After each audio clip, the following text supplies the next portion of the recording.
السلام علیکم۔ اگر آپ یہ ویڈیو دیکھ رہے ہیں تو مجھے پورا یقین ہے کہ آپ کی زندگی میں کبھی نہ کبھی یا کسی ایسے انسان کی زندگی میں جسے آپ جانتے ہوں ہوا ہو فلو۔ سبھی جانتے ہیں کہ کیا کیفیت ہوتی ہے جب بھی آپ بیمار ہوتے ہیں اور ہوتا ہے فلو۔ اور جب بھی لوگ بات کرتے ہیں فلو کے بارے میں تو اکثر دو طریقے دیکھنے کو ملتے ہیں اس کے بارے میں بات کرنے کے۔ تو ہم بات کریں گے انہی دو طریقوں کی آج۔ تو کبھی یہ بات کریں گے بیماری کی یا النس کی، یا پھر اس سے جڑی علامات کی یا سمٹمز کی جو انہیں ہوتے ہیں جب بھی ہوتا ہے فلو۔ اور دوسری جگہ آپ دیکھیں گے کہ یہ بات کر رہے ہوتے ہیں وائرس کے بارے میں، وہ وائرس جس کی وجہ سے ہوتا ہے فلو۔ تو ہم بھی اسی طرح اس بات کو آگے لے کر چلیں گے اور اس کی بات کریں گے۔ پہلے ہم بات کریں گے بیماری کے بارے میں اور پھر بات کریں گے وائرس کے بارے میں۔ تو یہاں میں کھینچوں یہ لکیر بیچ میں تاکہ ہم کہیں بھٹک نہ جائیں۔ اب یہ چیز میرے بس میں نہیں ہے، لیکن جب بھی میں سنتی ہوں کہ کسی کو ہے فلو تو میرا ایک دم سے ایک سوئچ آن ہو جاتا ہے اور میں ایک دم سے بہت سارے سوالات کرنا چاہتی ہوں اور اپنے آپ کو اس بات کا یقین دلانا چاہتی ہوں کہ اگر یہ کہہ رہے ہیں کہ انہیں فلو ہے تو واقعی انہیں فلو ہی ہے اور کچھ اور نہیں ہے۔ تو جو سوال ہیں میرے ذہن میں جو آتے رہتے ہیں، جو پہلا ہے وہ یہ کہ کیا یہ ایک دم سے یا اچانک سے شروع ہوا؟ تو یہاں پہلا سوال ہے کہ کیا یہ اچانک شروع ہوا؟ جیسے آپ ایک رات کو اچھا اور نارمل محسوس کر رہے تھے اور پھر صبح اٹھے تو بیمار تھے۔ کیا آپ کو یاد ہے ایگزیکٹلی کب آپ نے بیمار ہونا محسوس کیا؟ اور وہ لوگ جنہیں فلو ہو وہ آپ کو بتا سکتے ہیں 1 سے 2 دن کے اندر کہ ایگزیکٹلی کب وہ بیمار ہونا شروع ہوئے۔ اب دوسری نشانی جو ہے فلو کی وہ یہ ہے کہ یہ چلتا ہے تقریباً 3 دن سے 7 دن تک۔ تو اگر کوئی کہے کہ ہاں مجھے فلو ہوا تھا اور پھر 4 مہینے بعد میری طبیعت بہتر ہونا شروع ہوئی تو یہ جو ہے بہت ہی عجیب سی کہانی ہے۔ عام طور پر اس عرصے سے کافی جلدی یہ ٹھیک ہو جاتا ہے، تو ہمیشہ اسے لیں تقریباً 3 سے 7 دن تک۔ ہاں کچھ دن اوپر نیچے ہو سکتے ہیں اگر کھانسی جیسے سمٹمز کی بات کریں تو، لیکن عام طور پر اتنا ہی وقت ہو جاتا ہے۔ اب اگلی بات جو ہے وہ ہے اس کے سمٹمز۔ مجھے پتا کرنا ہے کہ وہ کیا چیز ہے جس کی وجہ سے یہ بیمار محسوس کر رہے ہیں۔ اب سمٹمز کی 2 کیٹیگریز ہوتی ہیں۔ پہلا ہے ریسپریٹری سمٹمز، اور مجھے پتا کرنا ہے کہ ریسپریٹری سمٹمز کون سے ہیں۔ اور دوسرا جس کا مجھے پتا کرنا ہے وہ ہے کانسٹیٹیوشنل سمٹمز۔ کانسٹیٹیوشنل سمٹمز، اس کا کوئی واسطہ نہیں ہے کانسٹیٹیوشن یا آئین سے، اس کا تعلق ہے جسم سے اور باڈی سے۔ یہ ایک طرح سے ایک سوچ ہے ان علامات کو لے کر جس کا اثر ہوتا ہے پورے جسم پر۔ تو میں یہاں تھوڑی سی جگہ بنا لیتی ہوں، ٹھیک ہے؟ اچھا، ہم پہلے بات کریں گے ریسپریٹری سائٹ کی۔ تو ریسپریٹری سمٹمز، تو میں یہاں بناتی ہوں جیسے ہوا یا ایئر آ رہی ہے باڈی کے اندر۔ یاد رکھیں کہ جسم میں ہوا جانے کے 2 راستے ہوتے ہیں، یہ اندر آتی ہے ناک کے ذریعے یا پھر منہ کے ذریعے، ٹھیک ہے؟ اور جب یہ اندر آتی ہے تو یہ جڑتی ہے وہ ہوا جو منہ سے آ رہی ہو اور وہ ہوا جو ناک سے آ رہی ہو، اور پھر یہ نیچے جاتی ہے ونڈ پائپ کے ذریعے، یا ہم اسے ٹریکیا بھی کہتے ہیں، اور پھر اس کی شاخیں نکلتی ہیں بائیں اور دائیں پھیپڑوں میں۔ تو یہ یہاں پر دائیں طرف والا پھیپڑا اور اس طرف بائیں طرف والا پھیپڑا۔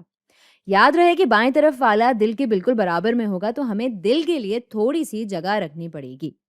تو یہ ہیں 2 پھیپڑے اور یہ آ رہی ہے ان میں ایئر یا ہوا۔ اب اگر کوئی کہے کہ ان کی ناک ہے بند، عام طور پر یہ کتنا سننے کو ملتا ہے نا، کبھی یہ کہتے ہیں کہ انہیں ہے کنجیشن اور کبھی کہتے ہیں کہ ان کی ناک بہہ رہی ہے۔ تو ان میں سے کوئی بھی علامت جب بھی ہوتی ہے تو آپ اس تصویر کے بارے میں سوچ سکتے ہیں اور آپ کہہ سکتے ہیں کہ ہاں یہی ہے پورا راستہ جو ہوا بناتی ہے پھیپڑوں تک پہنچنے کے لیے۔ تو یہ حصہ ہے ریسپریٹری ٹریکٹ کا۔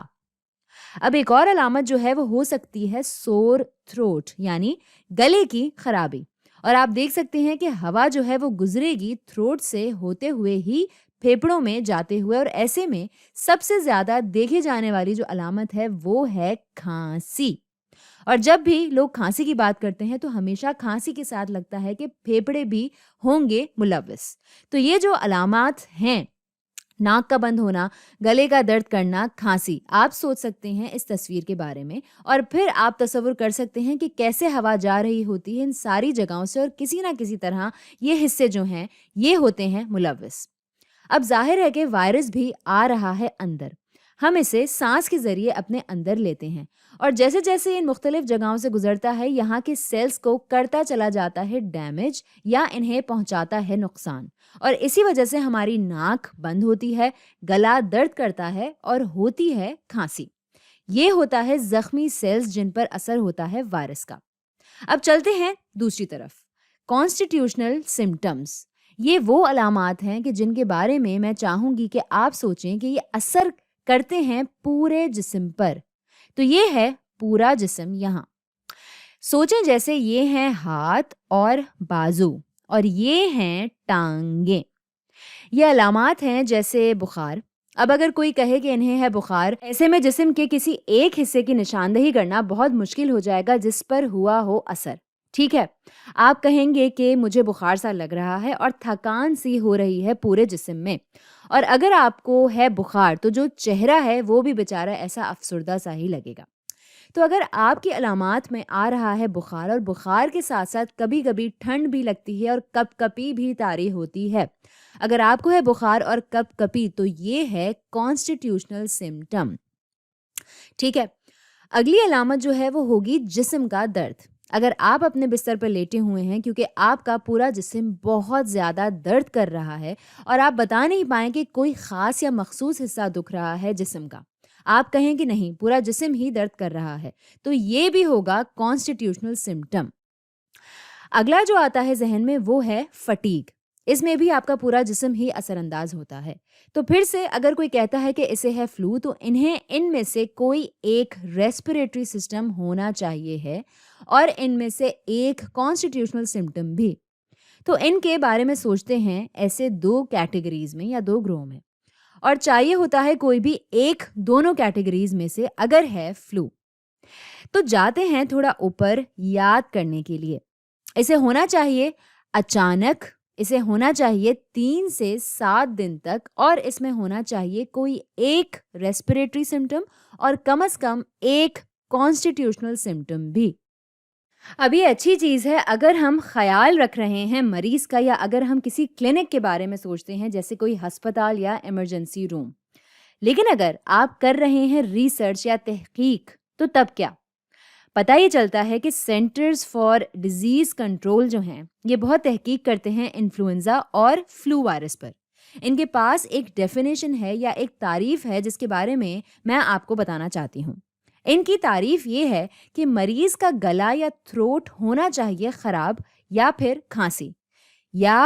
کھانسی، میں یہاں یا لکھ لوں، اور انہیں ہونا چاہیے بخار بھی۔ تو یہ بہت قریب ہے اس تعریف کے جو میں نے آپ کو بتائی، لیکن یہ تعریف ہے جو یہ استعمال کرتے ہیں جب یہ تحقیق یا ریسرچ کرتے ہیں اور جب یہ ڈیٹا بھی پریزنٹ یا پیش کر رہے ہوں، تو اس میں یہ دونوں چیزیں ہونا ضروری ہے، ٹھیک ہے؟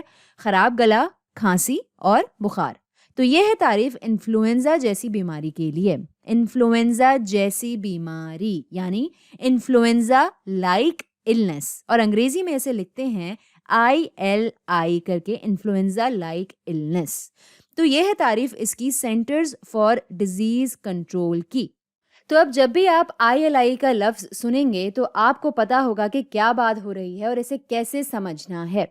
تو یہ چیز بہت سارے دلچسپ سوالات اٹھاتی ہے، اور اسی لیے میں نے شروعات کی تھی چیزوں کو حصوں میں سمجھانے سے اور بیماری اور وائرس دو الگ گروہ بنانے سے۔ اب میں جاؤں گی وائرس کی طرف، اور ساتھ ساتھ ILI کے خیال کو بھی رکھیے گا دماغ میں۔ تو اب اس طرف میں جلدی سے یہ بناؤں اس سے ہرے رنگ سے کہ انفلوئنزا وائرس لگتا کیسا ہے۔ میں اس کو یہاں لکھ لیتی ہوں، انفلوئنزا وائرس۔ اس کے اندر موجود ہے تھوڑا RNA، اس کے اندر میں یہاں RNA بھی بنا لیتی ہوں تاکہ آپ دیکھ سکیں دو مختلف رنگوں میں۔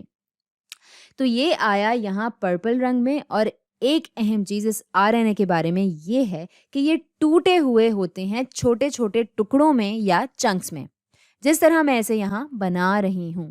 تو یہاں ہیں یہ پرپل حصے اس کے، اور میں یہاں بناؤں یلو یا پیلے حصے بھی RNA کے۔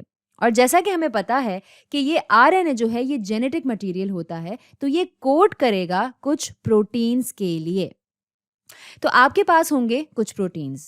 تو جیسے یہاں باہر کی طرف ہیں کچھ اس کی سطح کے اوپر، اور اب آپ سوچ سکتے ہیں کہ یہ پیلے پروٹینز جو ہیں یہ آئے ہیں ان پیلے RNA سیگمنٹس سے، اور اسی طرح یہاں ہوں گے کچھ پرپل پروٹینز بھی.